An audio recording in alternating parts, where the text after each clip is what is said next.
Hey, it's Matt. I'm back with another transparent watercolor. This is a small 10 by 7 inch painting of a winter-plumed Dunlin, a little shorebird. And I got photos of this guy from Little Estero Lagoon in the Fort Myers area of Florida. Up in Michigan, we're usually really far away from the Dunlin, but then they have their usual black bellies and their little more signature looks. But in this painting, I was using reference that I had from the winter. So I wanted a really smooth background, so I pre-wet the page, and I put in some blues and some sandy colors and hit that with the hairdryer.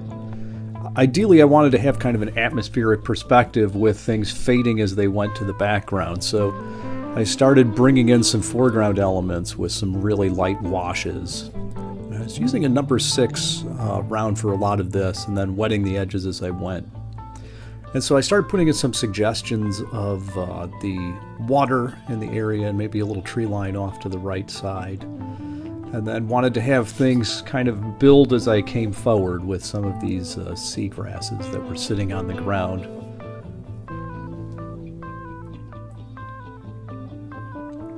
You can see that I have most of my colors pre-mixed off to the side that I was using. Here I was spritzing in with a toothbrush some little sandy textures, and I used a sheet of paper just to keep it off the background so I didn't have big spatters farther into the painting, which would kind of ruin the illusion if you had gigantic pebbles in the foreground and in the background. So keep them where I needed them. Here I switched to a number 2 round brush to start putting in some of those little details. In doing this, in order to have it fade in the background, I did a few things. One was keep the colors a little less saturated in the background. The other thing I did was keep the contrast low in the background. Once I was happy with the overall look of the background in the sky, I frisketed it up, removed the frisket from the bird, and then I started transferring the rest of the sketch of the details of the bird.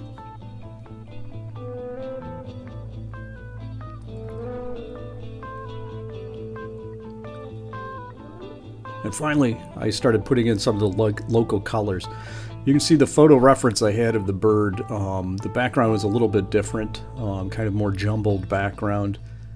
And I wanted to have it a little bit more landscapey kind of look to it. In general, I don't do a lot of that, so I was trying to work outside my comfort zone and try to do something a little different with this painting.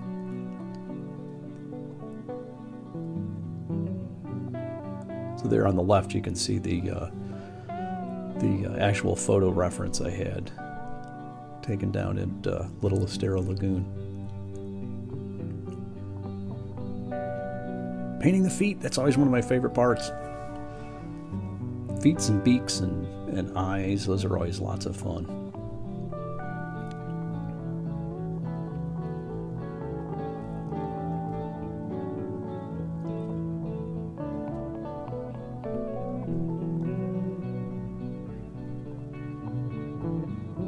In working on this painting, there was a lot of this kind of just seagrass. I don't know what the official, name for this stuff was, but there's this detritus washed up on the shore, and in doing those, I kind of was a little, I don't know how I describe it, a little more lyrical with all the little twirls and folds on the seagrass to make it a little bit more interesting to look at. I mean, it has those qualities in it, but usually it's so piled up on itself that you don't necessarily see those little twirls and folds.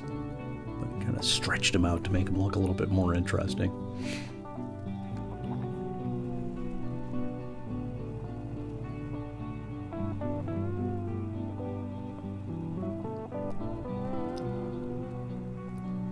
One of the challenges with this particular painting was keeping the contrast where I wanted it on the bird, so it's separated from the background. And I think this is on a previous painting I had done of a black-bellied plover. It wasn't as successful as this one ended up being. I think this one had better separation from the background, yet it still looked like it belonged in that environment.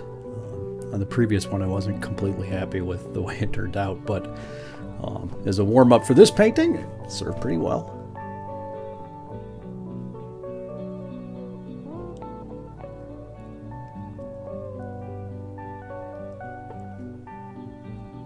And you can see that I've switched palettes to my usual butcher's tray here, where I can kind of customize the colors a little bit more quickly. And you can see I'm glazing in. I'm using some of those greeny kind of grays and some of those warm tones that are in the sand on the bird as well. And initially I lay out the colors of the main grasses and the seagrass, the detritus stuff there, and get the highlights in, and then I start building in the details with dark and showing the overlapping and building some depth to it. It's just many glazes kind of building that.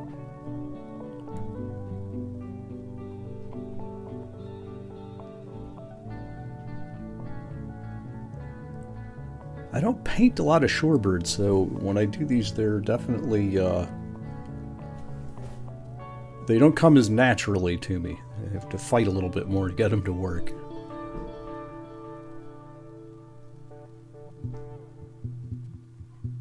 But those are the paintings you tend to learn the most on, so it's good to do things that are a little outside your usual comfort zones.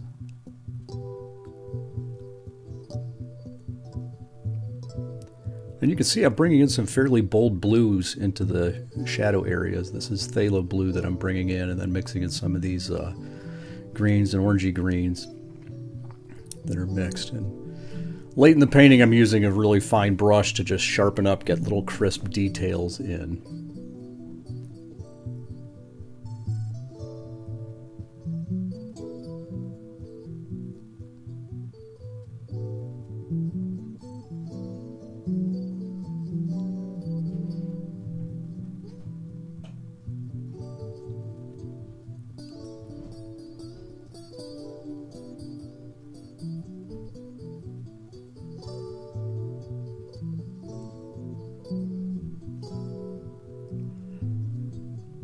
One of the challenges with these is always getting the birds to look, the white bellies to look right with the scene that they're in. And usually a good rule of thumb is to use some of those sky colors and use those on the bottom, and then also try to include some of the reflected colors that are in your area. And so here I push those more in the kind of blue purpley range, because of the sky color, and with the